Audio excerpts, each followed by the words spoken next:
Good afternoon all. Thank you for coming to the UPC seminar series. We have Dr. Luca Bertuccelli with us today. Dr. Bertuccelli is a staff research engineer in human-machine interaction, user experience and systems department at UTRC. Prior to this role, he was a senior research engineer at UTRC from 2011 to 2013. Where he initiated the human-machine interaction research with the center. Where he approached UTC engineering problems from the user-centered perspective. Luca joined UTRC. Before that, he was a postdoctoral researcher at MIT from 2009 to 2011. That's right? Yeah. And he worked at Humans and Automation Lab there at MIT. He also received his MS and PhD degrees from MIT AeroAstro, major in controls and estimation, and minor in human factors area. So there his research work was in the area of planning algorithms for complex aerospace systems and human supervisory controls. Luca is also a former active duty Air Force officer, where he served as a test engineer at Eglin Air Force Base in Florida. And today he's going to talk to us about a pretty exciting topic, enhancing user experience in service technologies with augmented realities. So with that, Luca, we also have a present. Oh, you might want to wait until after the presentation. Well, we can do this right now. Thanks. Get it now, in case just in case you change your mind. Right. Awesome. So those are good stuff. You may want to show off in your tables. Yeah. At EPRC. I'll just see if I can accept it. Oh, great. Well, thanks very much for the intro. And like I said earlier, thanks very much for coming out here. It's a beautiful day in Connecticut, so I can see other things beyond coming in and listening to a talk to do. But and thanks again for inviting me. You know, last time I came here, gave a different kind of talk. We were still very much building our lab. We weren't able to be able to say anything really about what we were doing. So I had mixed feelings about coming last time because I knew there was a lot of cool stuff and we were going to talk about it. This time we are able to at least share a little bit more about what we're doing and hopefully provide a little bit of a more interesting overview about some of the things that are really going on in our labs that we can find on top. Just maybe as a tag on to Ashwin's introduction. So I'm actually a controls engineer by background. That's what I did my master's and PhD in. And I minored in human factors, and I spent 3 to 4 years really thinking a lot more about how humans interact with technology. And that's really important to me coming from an industrial side now, because a lot of the systems that we build are really great from an engineering perspective. And now we're really trying to transition about how do we make them more usable by people. And when I started in this area, I thought, it's a little bit more soft science, right? Maybe it doesn't come across as rigorous right away. But there actually is a lot of rigor. There's a lot of technology development. There's actually a lot of technology fusion that comes in. And so from an industrial and both a research and an actual development side, it's really a fascinating area to work. Primarily because you actually get to see the impact of what you do almost right away with people. So the area that I'm going to be talking about today, it's looking at user experience. How many of you have heard the term UX? Yeah? Okay, good.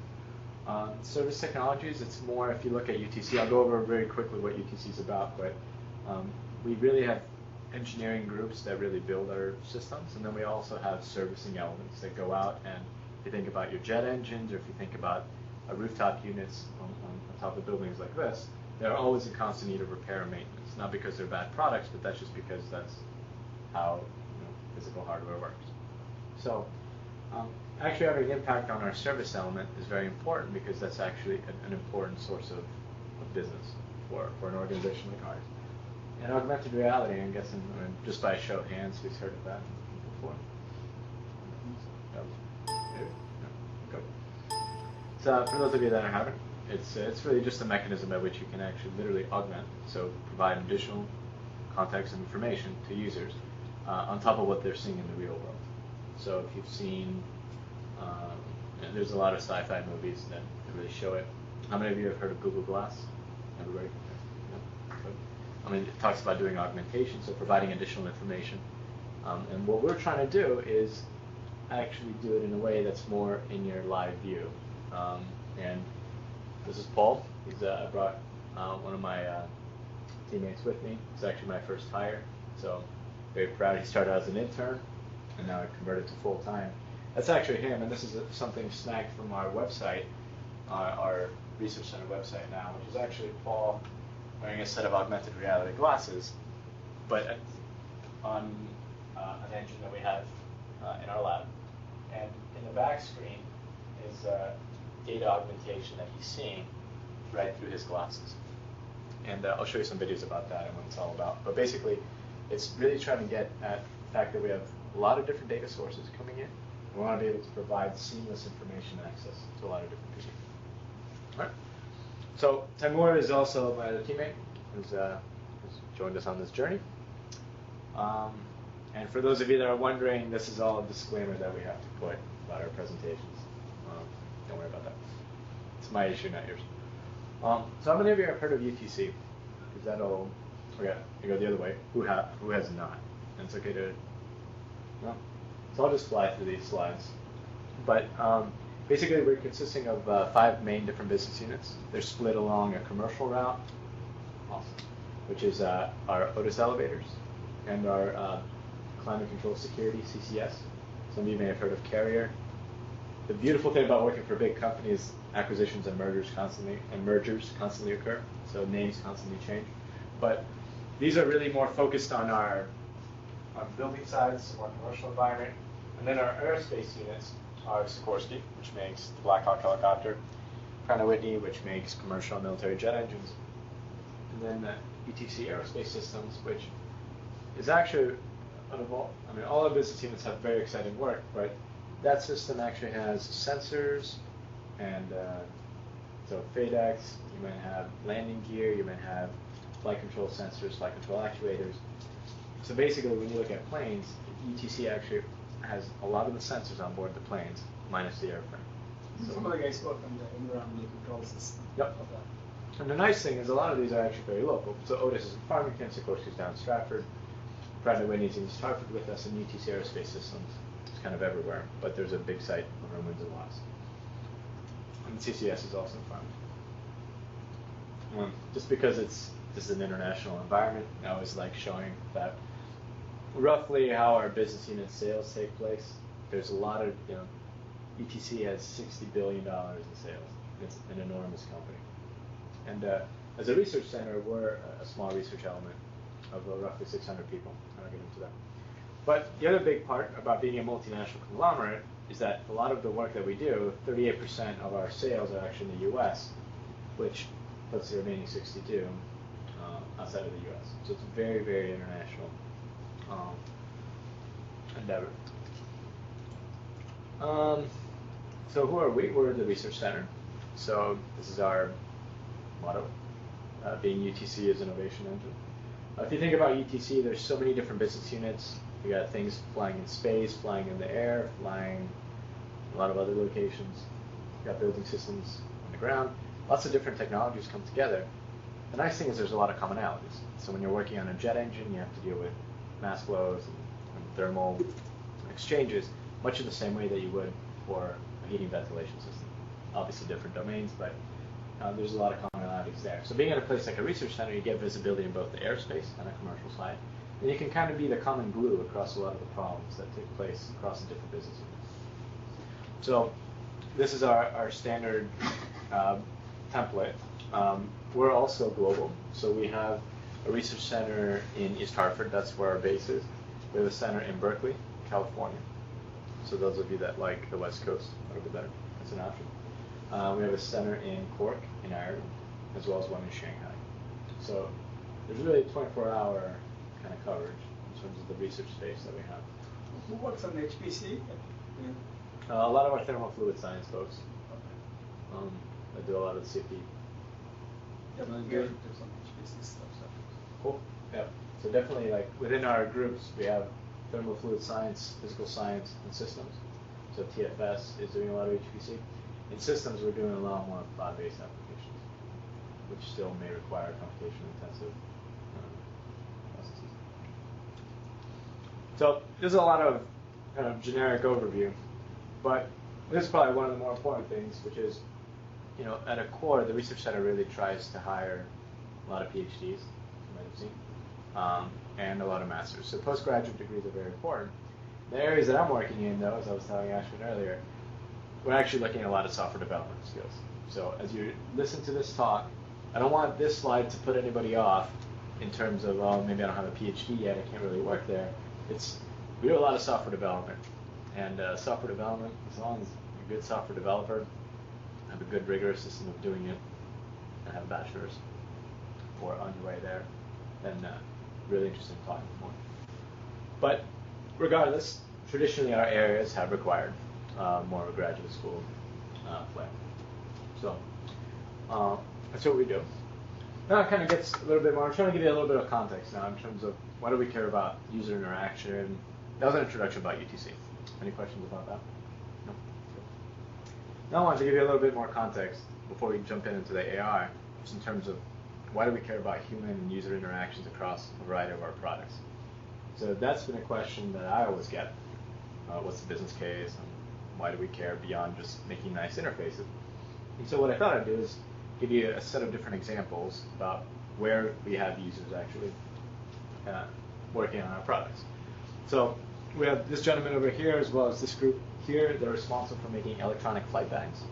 So what they do essentially, for those of you with iPads and Android tablets, there's a big push in aerospace domain to actually bring these tablets into the cockpit, being able to make sure that pilots do this already.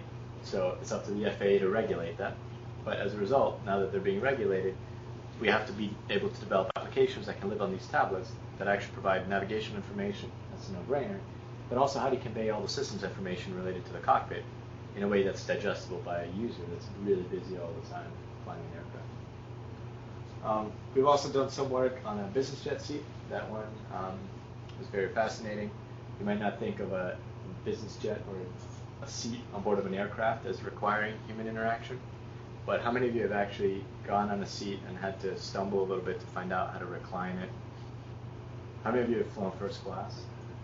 Business? Oh, okay, sorry. I didn't want to embarrass you. That's all right. Business.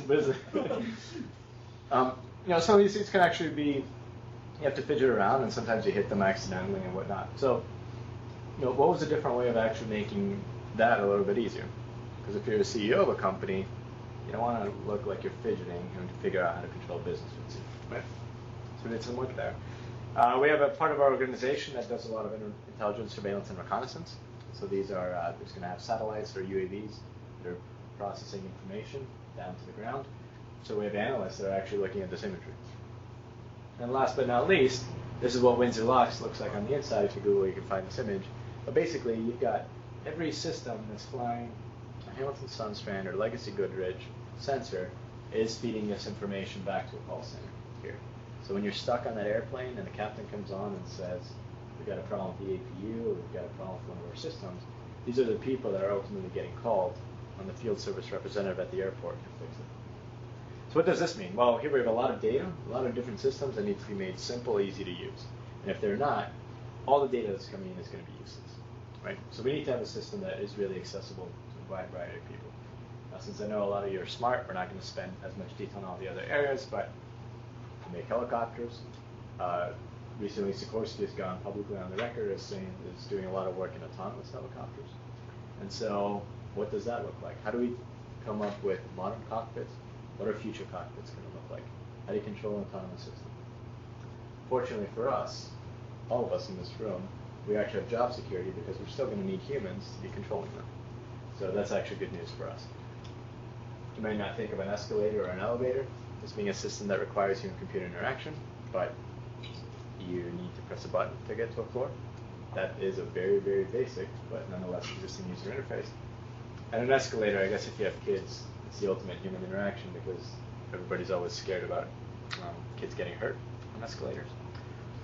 And call centers and security, so forth. So basically the bottom line is we need user interaction even in UTC's products.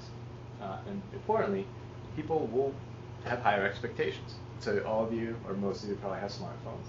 You know how easy it is to use your iPhone And with a lot of legacy systems, a lot of tools aren't that easy to use because they've been developed with hardware back in the 80s and 90s.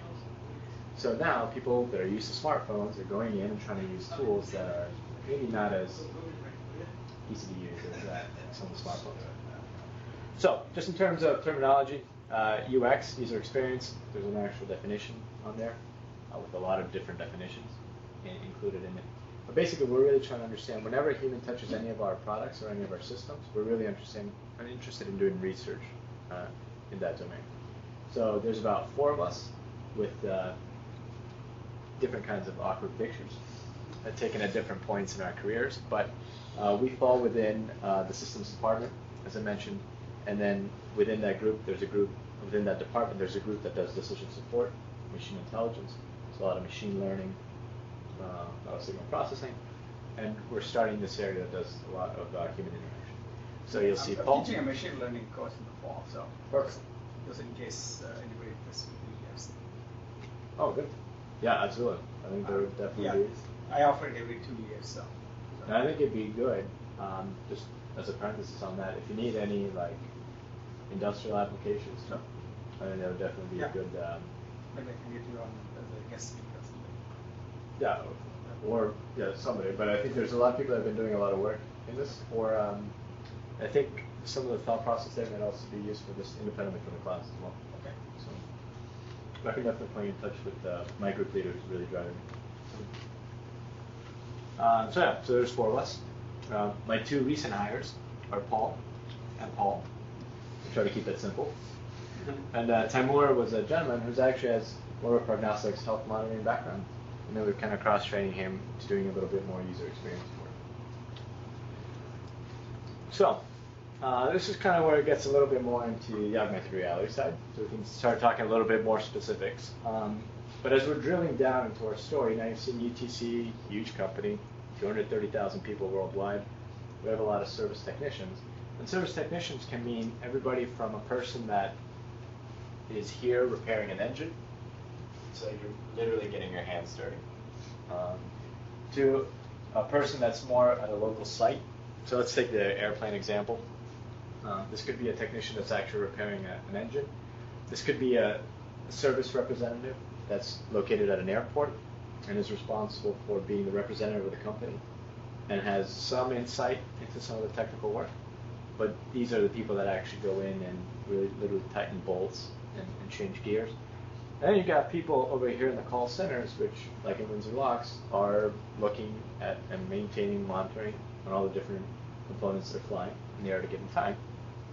But the point is that across this, what this is really it's an entire tool chain of service impacts. So you've got people at these call centers that have their own needs, like how do you prioritize calls, which ones are more important than others. You have a lot of data coming in, so some of you might have heard the word, the terminology big data, high volume, veracity, velocity, all these different terminologies for big data. But really, if you think about it, we have a lot of systems that are generating a lot of digital information that now needs to be harnessed in a certain way. So these are the people that are really responsible for doing that from their cushy call centers, nice air-conditioned rooms. People at the local sites, they're now at the interface between the people that are remote and the people that are really local. They have different kinds of information that's available. They may have to communicate across different stakeholders. These people might be reporting straight to the airline about why your plane isn't taking off.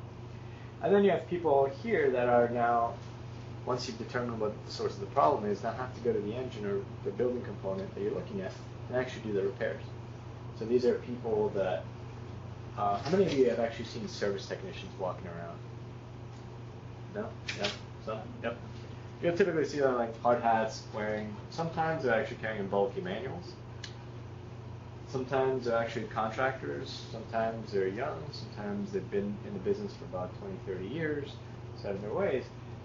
Or, those are some of the concerns that we have. So we have a very, very large variety group.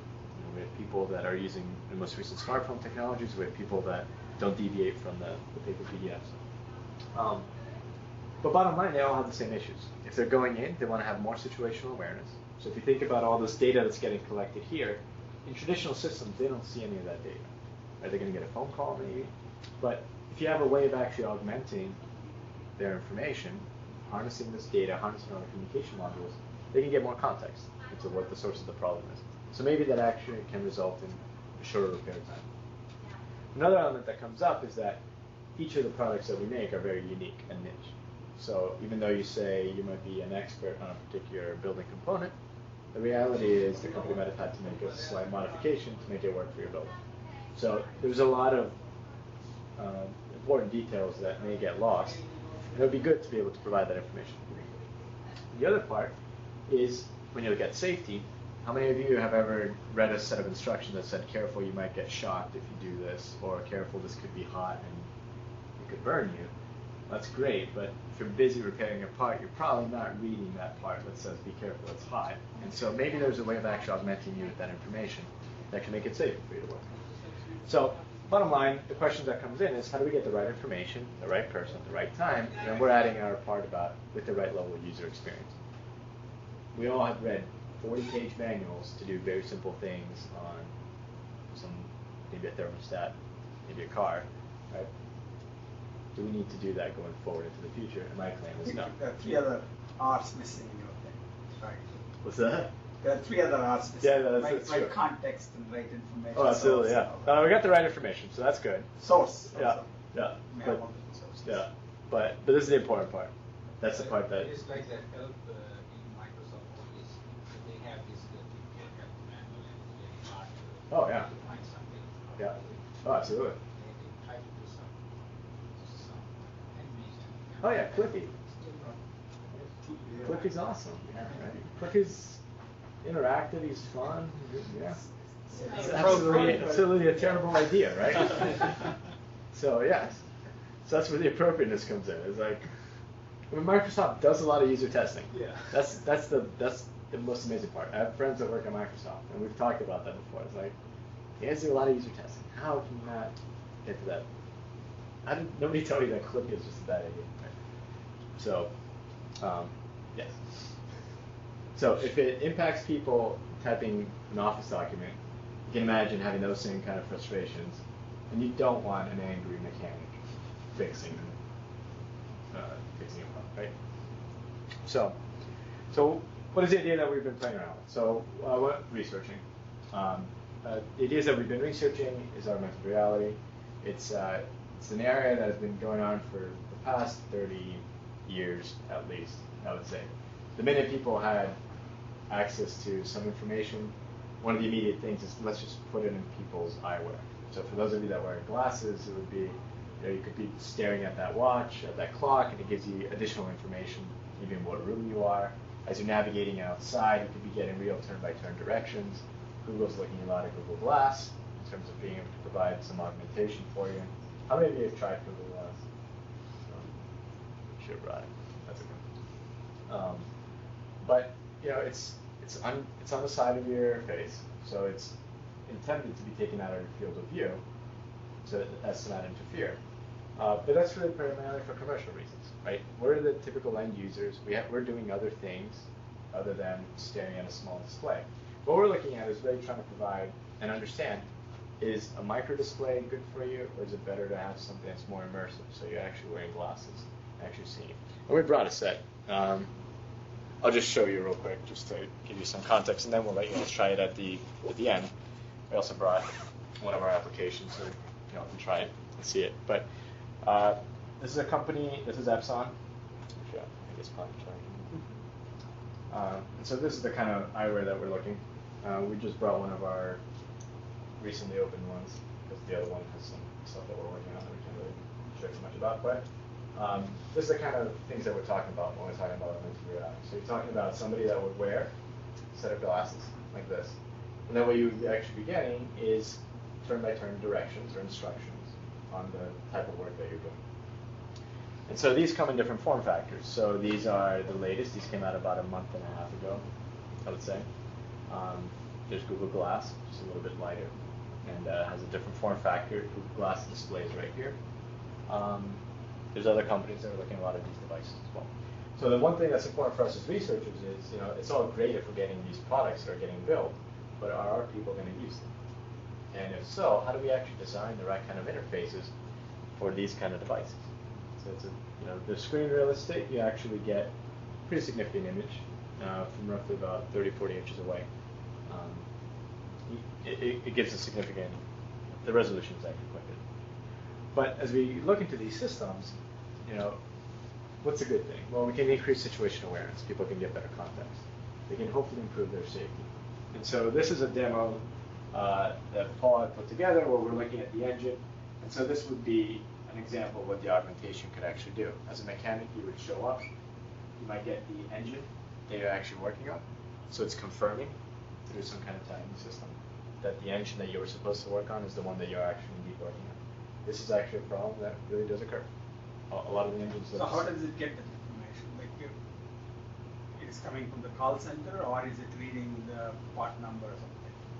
Okay, so I'm going to answer that question because I don't want to get into details of that because of other reasons, but I'll rephrase it as there's a lot of different ways that we could definitely get that information. And so in a hypothetical case where it came from a call center, it could be important to actually dispatch a mechanic to that place.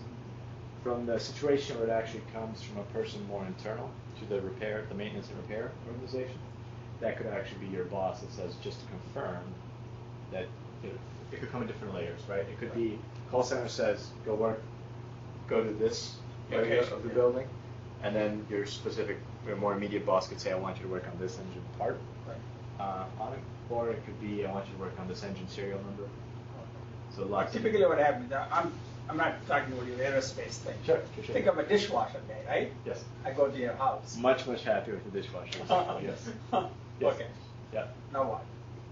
And do I read the thing there, or how does it know that part number, for example? Sure, absolutely. So fair questions, right? So okay. We come up. You might get the notification to your dishwasher. You might get an RFID tag in your dishwasher. You might get a marker in your dishwasher. You might be able to leverage GPS location to a remote database that you've actually had, that your sales team has put together, that can say there's one dishwasher in this apartment, and here's the serial number. Yep. There might be some other type of encoding systems. And especially your question, and I like the dishwasher example because it actually goes to the broader system when we're thinking about a connected home. Well, now you have multiple sources of information coming in, now you have ways of validating it. So one thing that it could do, though, is it could tell you where you need to be, confirm that you're working in the right place. It could be giving you instructions about what to do, right? So it could be saying, do this and this and this, check this. It could be giving you real-time contextual information about the system. Right? But I think to your question, which I think more broadly is an important ramifications, right? Is the fact that these systems, when we talk about the augmentation part, it's only one part of the story, right? And here we're just talking about what data do we show, but there's an important question about where does that data come from, and who administers that data, and where. So, I guess from a more systems way of thinking, a systems engineering way of thinking it, is that these aren't just one-off solutions. You're actually building an entire ecosystem around it, much the same way that Google's doing around Glass. Like Google Glass doesn't do a lot of the processing on the device itself. It actually pairs with your phone. And in fact, it is also pushing things to Google Clouds, to their distributed servers, right? One other point in this, so for example, if you have a car and we talk about putting a GPS sort of display on your screen, right? Yep. Absolutely. Navigating. Yep. So I always wonder, is it more of a distraction in a lot of cases than useful? No, that's a very good question. So this is where I think it's really fascinating coming from the aerospace industry, right? Because when we start looking at augmented reality, you can think of it on the glasses or on the tablet, it's a heads-up display, right? We've been doing heads-up displays in the cockpit for many, many, many years. And the same questions came up, right?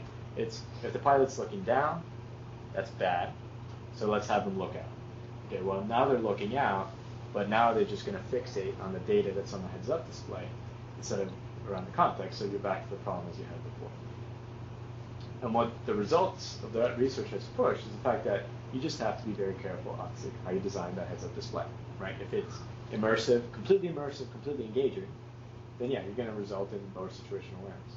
And that's what's coming up with these displays right here, and that's what we're trying to push over at the research center, which is this isn't just a matter of designing a nice GUI for glasses. There's actually more important applications here. If you've got that person so distracted reading the directions that they're not looking at the temperature, that's bad, right? So what kind of... these guys already have the GPS in there, or? These, I don't remember if the Moverias do. If they do, these ones, I can tell you for a fact, what they have is they have head orientation tracking. Okay. So you have 9E systems, so you got gyros and accelerometers here. You got a forward-looking camera.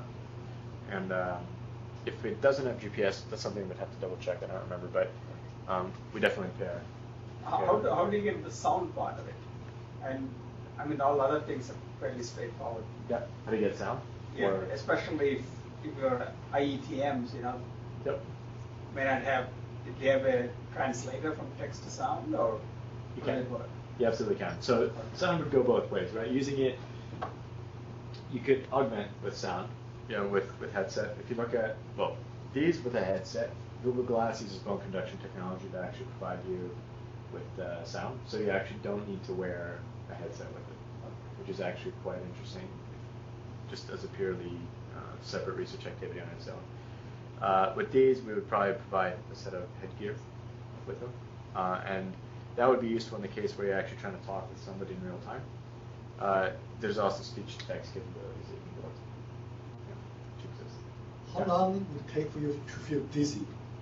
Yeah. After one No, very good question. Yeah, so simulator sickness is how it would be called, and then there's different ways of measuring nausea. Depends on the kind of display that you have. Depends on the latency that you're getting in terms of how you're rendering. So with these are optical see-through glasses. So what you're doing is you're actually looking to the real world and then putting additional digital overlays on it. The benefit of an optical see-through system is that you're doing you're doing the image recognition for a marker or something, whatever you're measuring with the camera, with some other sensor, doing some computation, generating that overlay. That means that the tracking that you're using to do the overlays has to be absolutely spot on, right? First of all, so geospatial accuracy needs to be very high. The other part is that the latency has to be very low, because all of a sudden if you're tilting your head and the object is lagging, that might actually induce some kind of signals, depending on what you do. Video see-through, you would actually portray the entire camera image, and so you're looking through video, just like you would on a tablet. You're not looking through the real world, you're looking through a digitized rendering of the real world. There you could do the same overlays. And their latency also becomes an issue. And that can also give rise to different kinds of simulator effects. So the short answer to your question is it depends a lot on the application. Depends a lot on the computational power needed to do the rendering, the accuracy that you're getting out of it. And are you doing the processing here on the device? Are you doing it on a separate smartphone? Not this, but a separate smartphone? Are you pushing it off to a separate infrastructure over Wi-Fi, 3G, 4G? All these things come up to exactly the question that you have. And these are all important things that we need to understand before we field these systems out into the real world. So why do I need this stuff? You tell me that, right? Yeah. Unless I'm actually instructing somebody that's not very good from far. Yeah. Why? The guy is good, I just send him there to fix this thing. Yeah, absolutely. Fair question.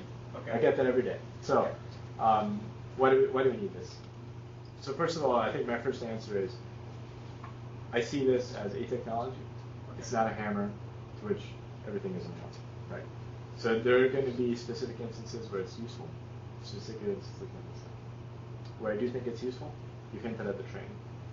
Training novice users, it becomes really important. So Way more training.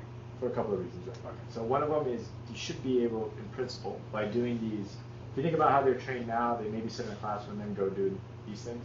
Now you're actually training them on the actual parts.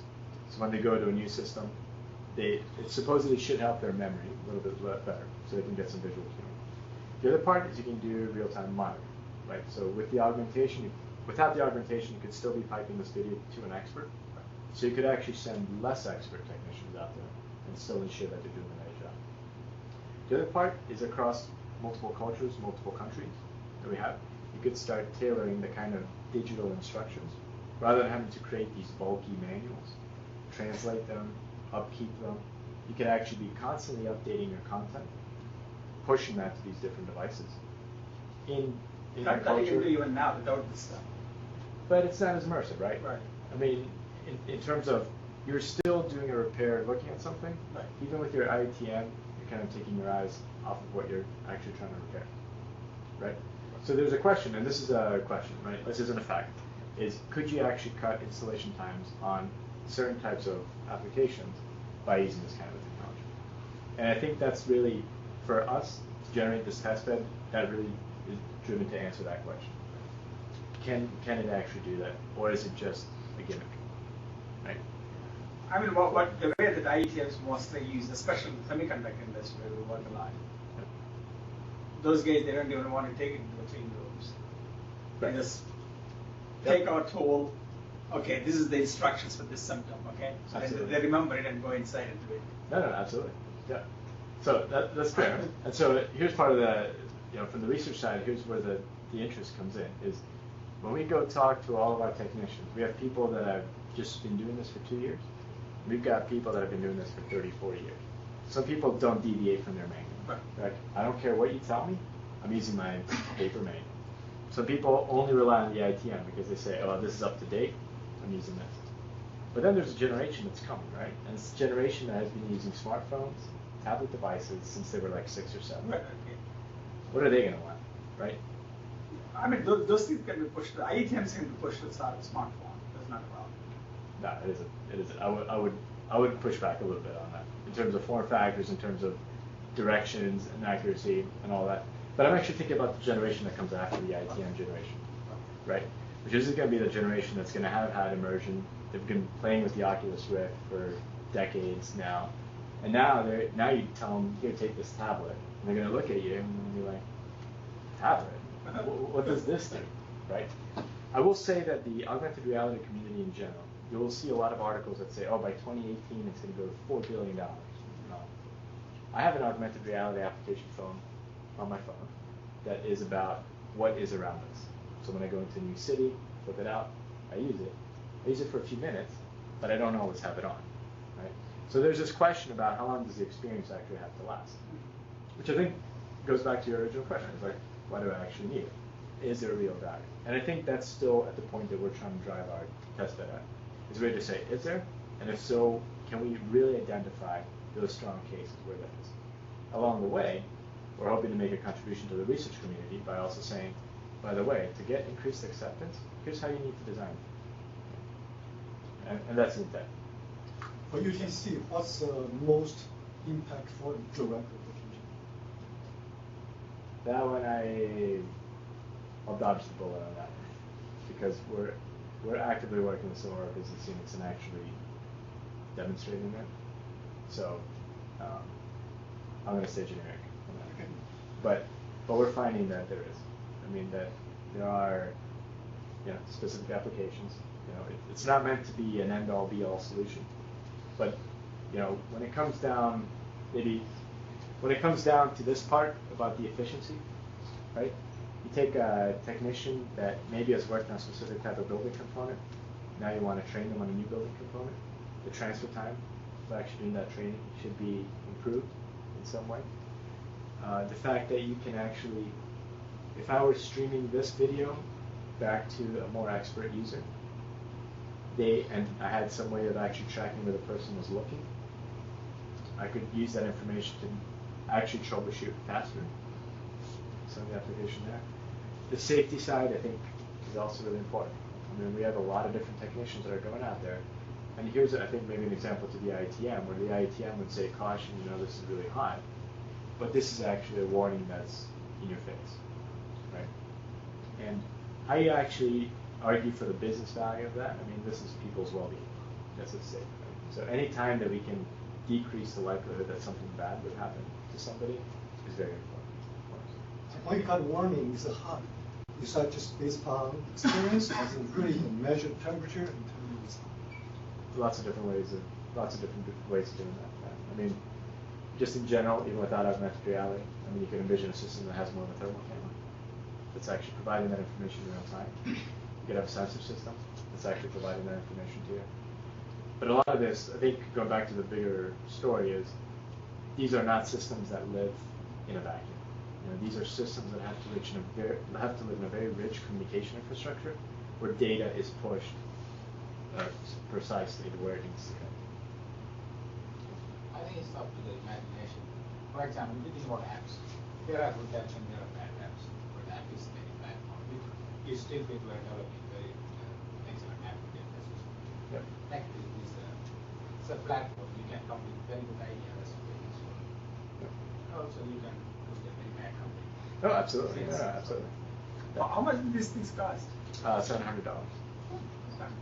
Yeah. It has to be expensive system. No, but and that's why I think the point that you're raising is exactly important, which is there's in engineering we often, especially in aerospace, right, we tend to think about systems that take years to develop, because we want to get the right requirements and create the specs and all that. And with these systems, a large of it is due to software, right? So a lot of other companies are coming up with the hardware, and it's up to us as researchers then to develop the right software paradigm for them. And in this kind of a field, one thing that I'm finding is that, it is important to ask what's the value, absolutely always, right? And I think often what happens is that as you're prototyping, as you're coming up with different concepts, you can say, oh, okay, this all of a sudden makes more sense. When we're used to thinking recently with these smartphones, right? So we have, or even computers, we have a screen that we're looking at. But the minute you're putting that screen on your face, the whole world becomes your screen, right? So as I'm looking around, I don't just have to augment what I'm looking at. I could actually be creating additional content in an entirely completely different space, right?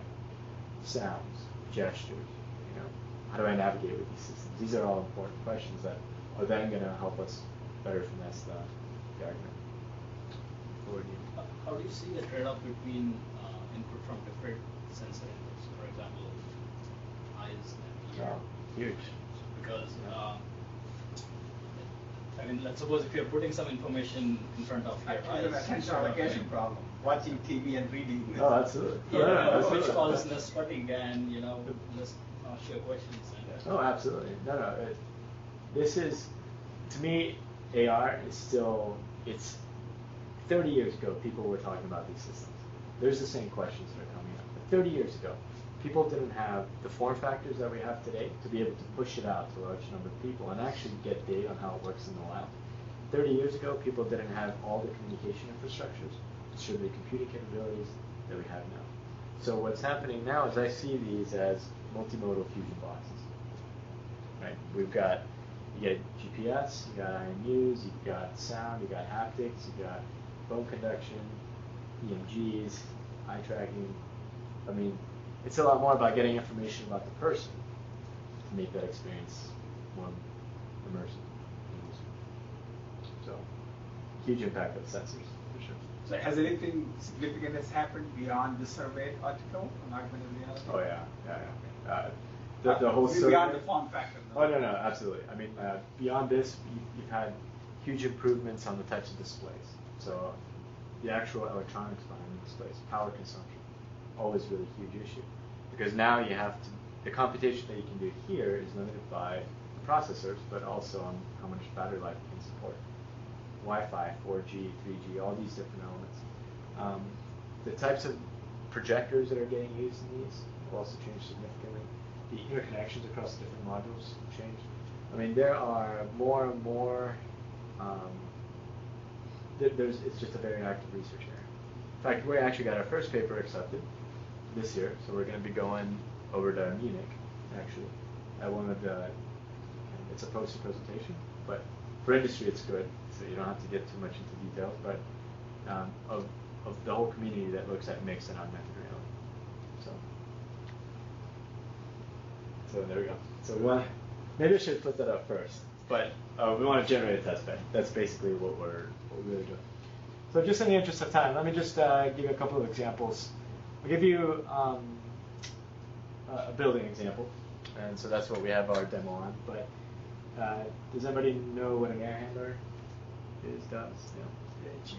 Yeah, Perfect. So we take air from the outside,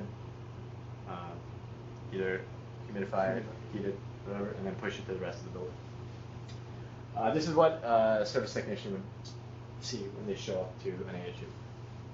So if you're a novice user, if I asked you, where's the damper, where's the fan? People might ask, there's a fan in here, right? So all these different questions. What we're trying to do is if we say, hey, if you showed up with an augmented reality platform, so you're not, you could show up with an IETM, an electronic tech manual.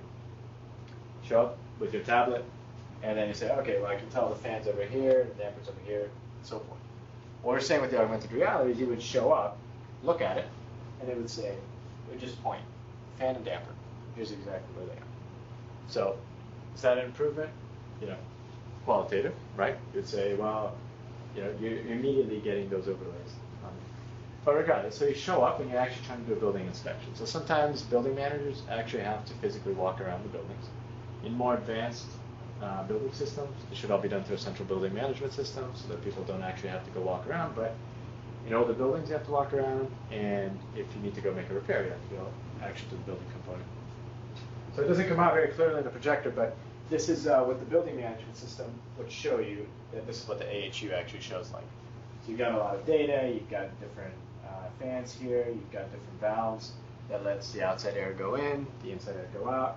You have mixed air that's coming back from the building, and then you have the air that you want to send, and therefore conditioned that you send out to the building. And this is how a building manager described to us how he sees the AHU. So the important thing that I found from this that I'd like to convey is that this is how an engineer sees an AHU. This is how the building manager sees an AHU. So already there are different mental models into how people actually see and interpret these different things. So when you have a service technician, it's more likely that they see it like a building manager rather than an engineer. What's the point of that? The point is that in our test, in kind of our lab, what we're trying to do is, rather than jumping and building the engineering solution right away, we want to make sure we go out, get requirements in an agile way, so that we're actually designing the user experience for that particular class of users. So you'll see a lot of people, I'm not going to claim that we're like Apple in any way, shape, or form, but the whole point of actually having these rapid iterative designs is actually one of the ways that we can enhance UX. That's what we do. So what does it mean to enhance UX? How do we actually use AR in this context? So different tools that we've been exploring. So we have a tablet. And actually, the tablet is a very nice way of actually explaining it.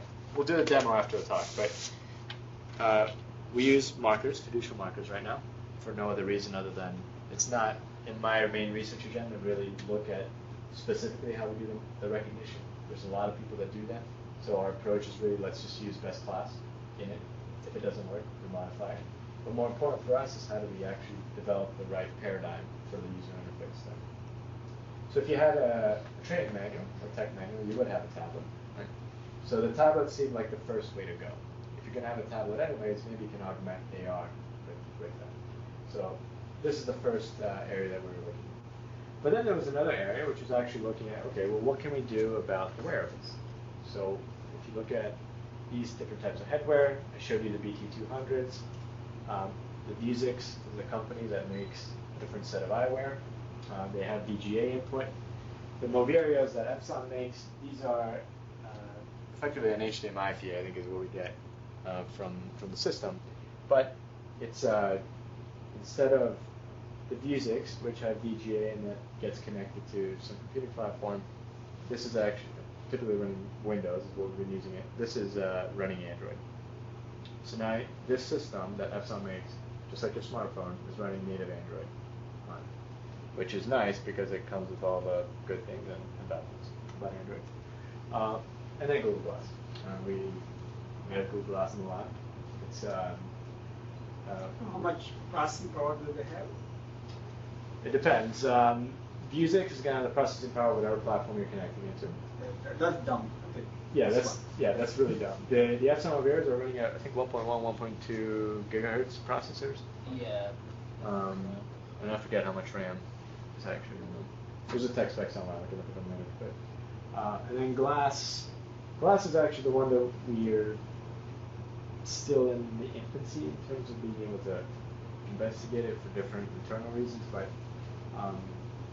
The epsilons run, Vuzix actually has another set of eyewear that we're using as well, but they're roughly around the 1.1, 1.2 gigahertz processor. Glass will depend more on the phone you pair it with.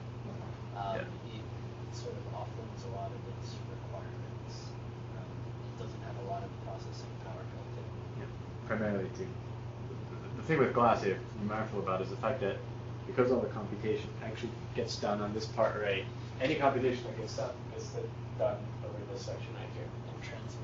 And transmission, right? So that's where the radio is as well.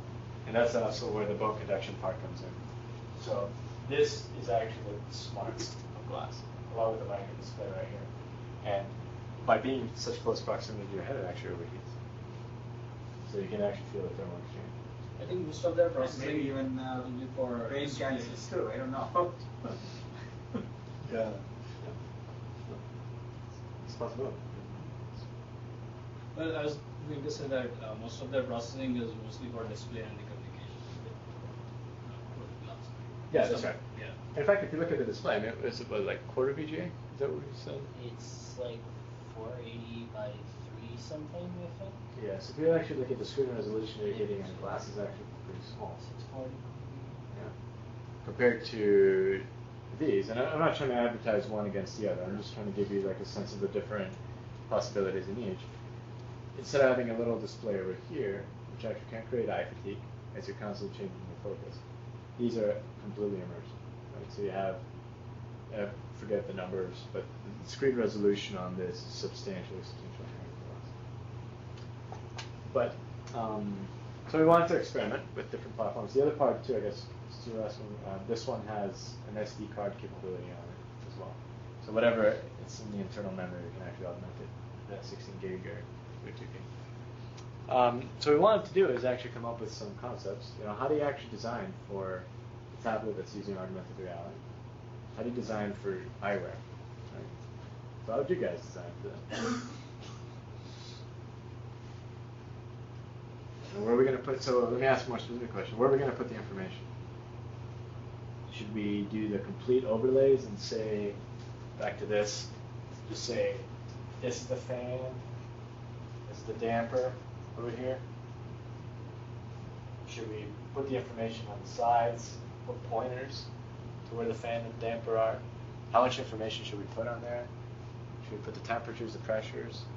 Do we put historical information? Do they look like dials, gauges? Do they look like numbers? How many numbers? You can make the user ask the questions. You Right. can put on minimum information, and based on what the user inquires, Yep. you can have more Incrementally. Yep. It's a different possibility. I was going to say, context specific. So we have, the two main points of focus with the fan and the damper, and you could have some sort of, I was just thinking like a translucent square overlay. Yep. In front of the object, and as context aware, so you got closer to the fan and the damper, you're getting more and more information. Absolutely. Yep. It's- Yep. So contextually sensitive by spatial proximity, for yes. example. Yep. Cool. Yep. Cool. Yep. So these are all good ideas, right? So I'm going to show you some of the concepts that we could share with you guys. But we played around with some of these concepts. So one of them that comes up is, okay, well, this is the heating component, the cooling component. Here's the fan, and the damper would go somewhere else. So I don't know. These are just artistic renderings, right? They're not. But in terms of what you were describing, No, that's what the translucent boxes over the areas of interest. right here. Yep. Maybe also where we are, just to confirm the location, to confirm the actual equipment that we're trying to repair. Yep. There's another element here, which is, and the part about this that I want to convey to you is that sometimes you have to try with ideas that may seem stupid later, because now after we've done this for about a year and a half, we look at it again and we're like, okay, obviously that was a bad idea. And maybe it's really clear to you now, but at the time you really have to explore with these different things, because the one thing that we're finding is that if you're prototyping a web page, for example, it's pretty easy, right? HTML, CSS, whatever, you just go out and see what it looks like right away. When you're prototyping on things like glasses, there isn't really a good prototyping environment for you.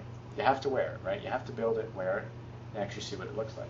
The other part about this augmentation is that when we're looking at tracking markers, I'm not saying this is the best way or the only way, but if you're trying to track markers like this, Now you're going to have questions about the luminosity of the room, the reflectance of the page, the ink, dirt that shows up on it. So what that does, for any of you that have done any computer vision processing, is this is nothing different than what you would do with OpenCV. I mean, this is, you know, we can do a lot of different feature tracking on this. All right, talk to the right guy right here, right? Yeah. So I'm sure Ashwin can give us a ton of different ways of actually tracking this. But the thing that happens is, if you're not tracking this perfectly, and you've seen a lot of computer vision videos that things jitter, right? Okay, great, it jitters. If you're more of an engineering type, you might say, okay, well, we can calculate the RMS value of the jitter, it's small, it's done. Well, guess what? If this display is jittering in your face, now we get back to the sickness problem, right? If people get sick, if people don't find that that this is accurately positioned, and then they're going to stop using it, right?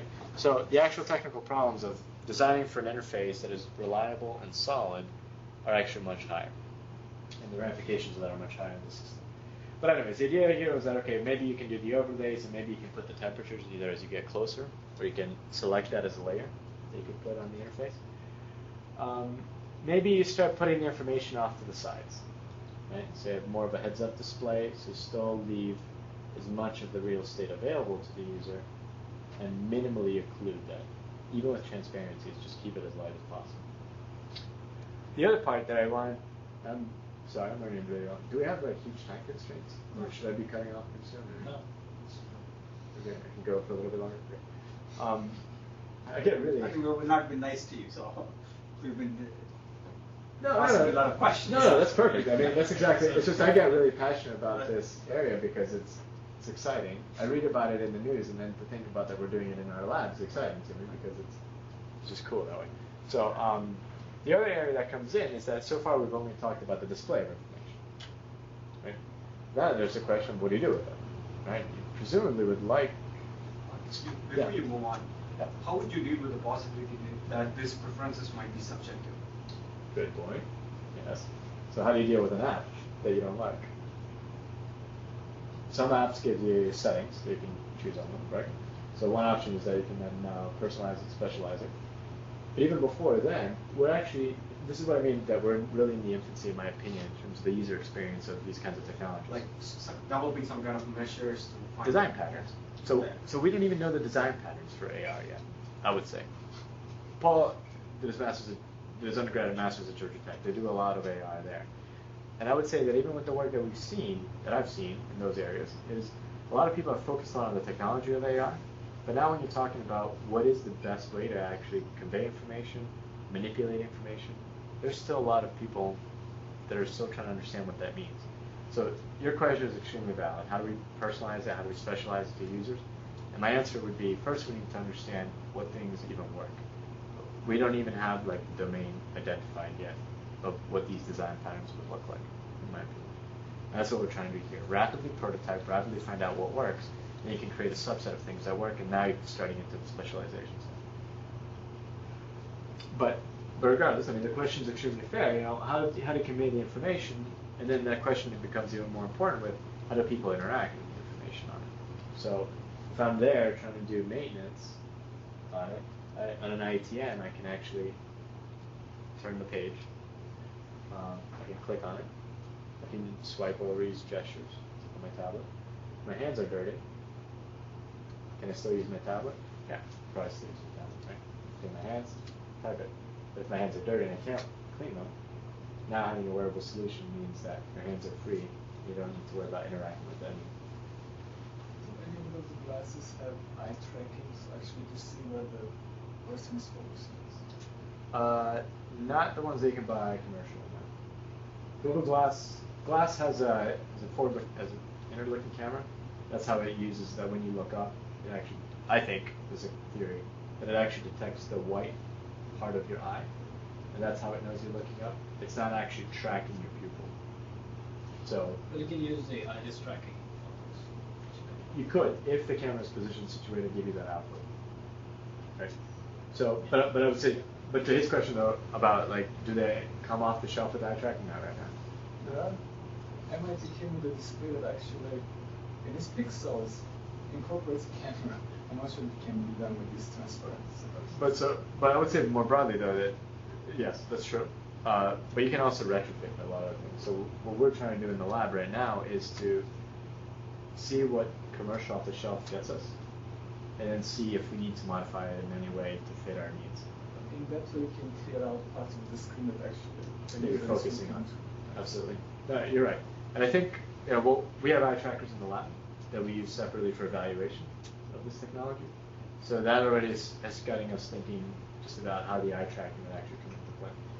The eye tracking also comes into beneficially that if you're streaming this information back to an expert somewhere remote from where you are, if you're actually, instead of pointing things, right, they actually say, no, you're looking in the wrong place, you should actually be looking over there. So there's a huge value to it. I think one of the things that comes in with eye tracking is eye tracking itself can actually be expensive, burdensome, depending on how you do it, right? What accuracy you need. If you need like quarter to a tenth of a degree of resolution on it, you might need more computation than if you're happy with like a couple of degrees of resolution. And you can do that cheaply with webcams. I think that in general, all these image processing tasks, they do not really fit on a class. You really need to stream out the data. And it's like when it's loading your head with understood. Power consuming electronics. But the trade-off now is latency, right? Yeah. So that's the trade-off that we're all trying to really understand here. How do we do it? So how do we interact with it? Just very quickly on that is, how do we interact with glasses?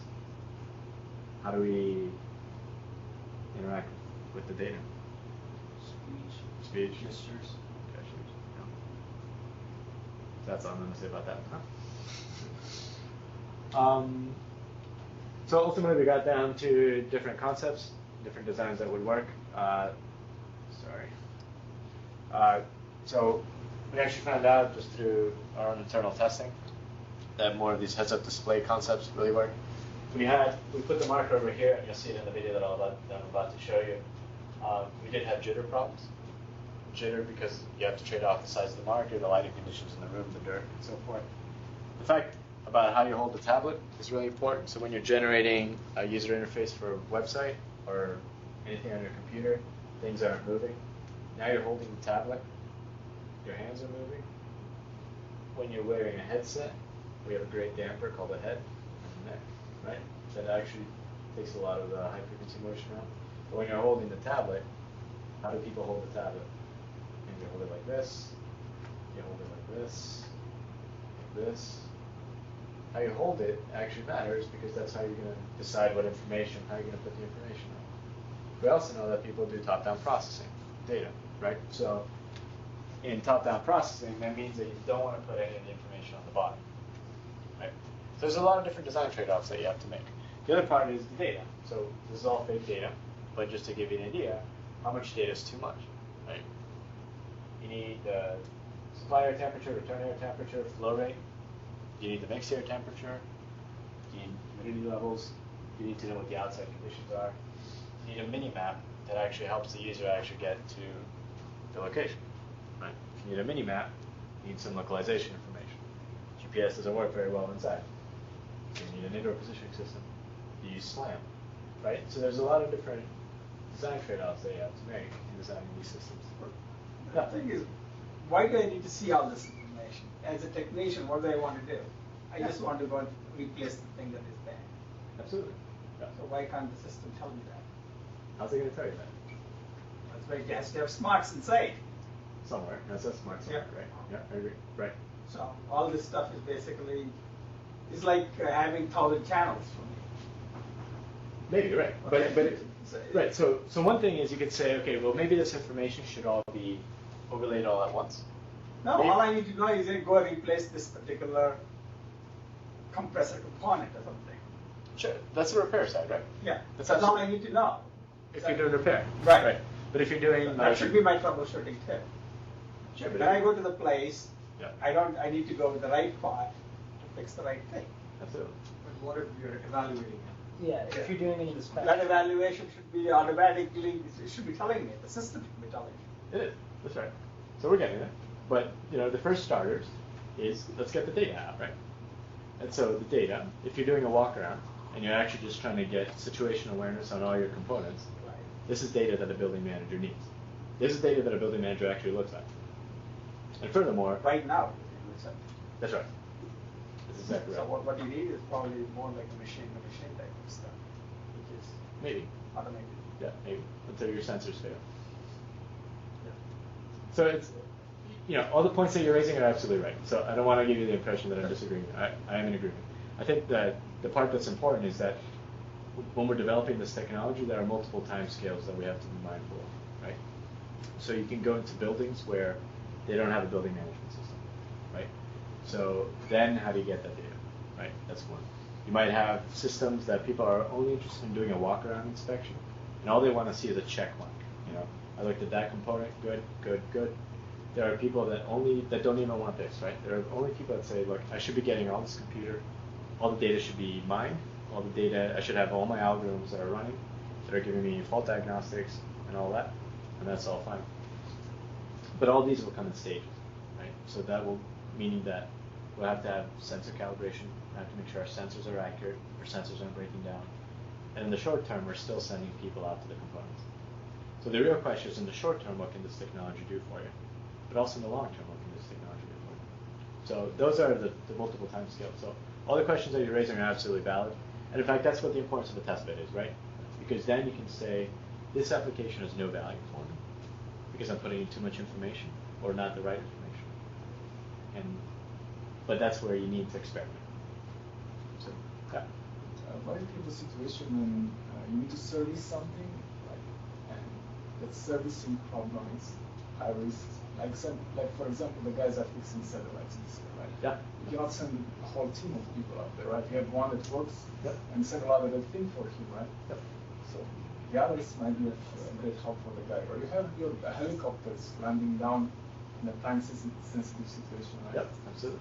And you need to service it, and again, when you use those tools, you're constrained about how much time and what resources are you putting in to solve that problem, right? So you would like to have several people thinking on the same problem, that one guy is handling all the risks and all that. Sure. And in those cases, I think this kind of application would bring and maybe I'll go one step further too, which is, if we're going down to specific maintenance, right? Because I've kind of been a little broad in terms of what this does, right? But there are definitely niche applications, like there's an inspection, there's a repair, maintenance, and so forth.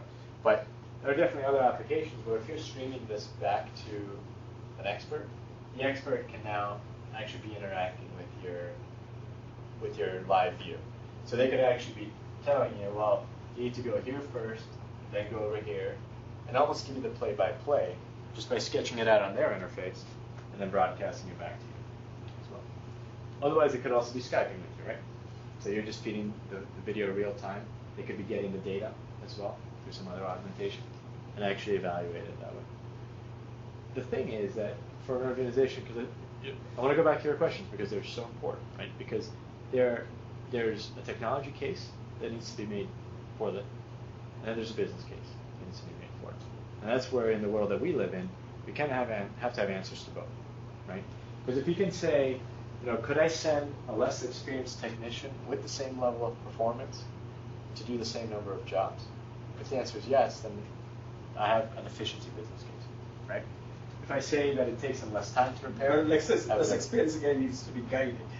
I don't Okay. think he needs to know all this potentially, you're right. thousands of alarms, No, you're right. You're absolutely right. Right. So these are all right. So these are more than alarms. These are state information, right? But you could also envision saying, okay, well, maybe they need to know the historical effects of this. I don't need to know just the state. I need to know the previous 2 weeks. How do you summarize that data for them, right? The other part is this is an air handler unit, but maybe there are 30 other air handling units that have been installed during the same time frame in the same geographical area that are also facing these alarms. So then what do we do about it? Maybe more seamless chatting, different kinds of interface. Okay.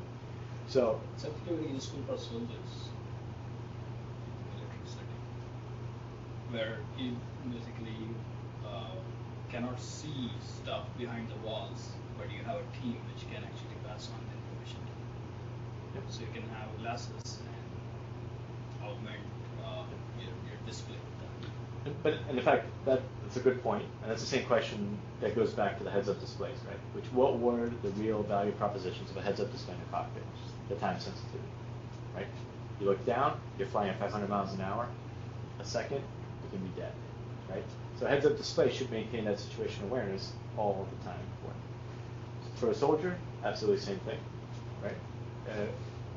There are other applications that we're looking at, UTC, that won't be in this forum, that also have this kind of time sensitivity associated with it. But in the time being, it's more context, situational awareness. Does that get you better situational awareness than you had before? Does it improve your efficiency? Does it cut your training times? Those are kind of generic areas that we need to look at. But along the way, then you need to really come up with a system that is usable, right? So I can't go to technicians with different ideas. We need to prototype those ideas in the lab and then take them out into the wild. So different things that we ended up reaching to was the fact that we could give, they really wanted to know the building component that they were looking at. They also really wanted to know outside conditions, because outside conditions in a building component obviously impact how much humidity you're seeing, how much your energy consumption is, and possible insight into different repairs. So we ended up having this kind of an interface where we had different elements like color coding, clear labeling, and more of a drill down capability. So just like you were mentioning, you want to always start with minimalist information, and then enable people to actually drill down into it. And we can drill down very nicely in a tablet, right? Because it's a touch application, no problem. When it comes down to glasses, the nice thing about the Moviers is as they're running Android, they actually have a touch screen here. So we haven't solved the problem of dirty hands, but we're obviously looking at other ways to, you guys are smart, you can figure it out. So, to work with that. All right, so I'll just show you a very quick video to see what it looks like. So you get a sense of, how does this thing work? I'm not saying this is our product, right? I'm saying these are concepts. We went ahead and put the marker on the air handler. These are kind of jitter problems you could be getting with augmented reality under different lighting conditions. Get a little bit closer. Here I'm just holding it up, and I'm actually navigating through different menus where I might be getting maintenance recommendations from the system that has pushed all the data over to some other environment, giving me prompts about how to do it. These are concepts. I could be leaving notes into the system, feeding that. I don't need augmented reality for that. But it's still a nice capability to have, and so forth. So you start seeing, I'll play it again since I was talking. But you start seeing a little bit of different things about what happens when you take AI in the wild. Because we can sit here and talk about all these design choices, but then you really have to go out and try them. So we go out and try them. We try to get a sense of, jitter. We try to quantify jitter as much as we can. Right? We try to understand the sources of jitter. We can obviously compensate with the accelerometer information from the tablet to the computer vision. So now we're solving kind of this multimodal fusion problem.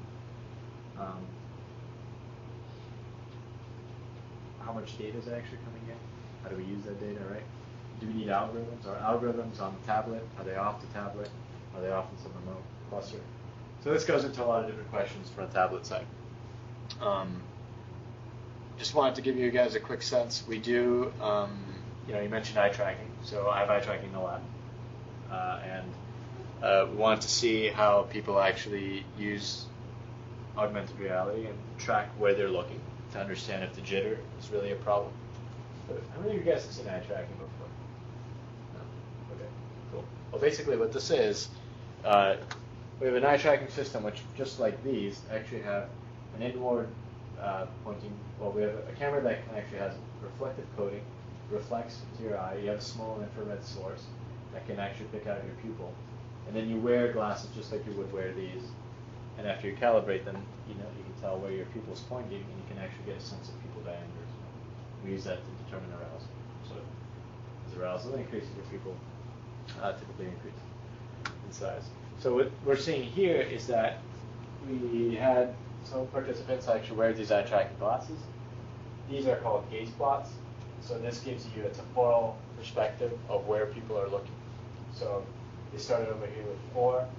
They had their 20th fixation Here, the fixation is when your eye temporarily stops on a piece of information. Over here, over here, and back over here. So what we're trying to see here is, was our placement of the information actually sufficient for them to actually analyze it and read it? You can then also generate these things, which are called heat maps, which are essentially summary statistics of where people were looking. And this, in a sense, tries to convey similar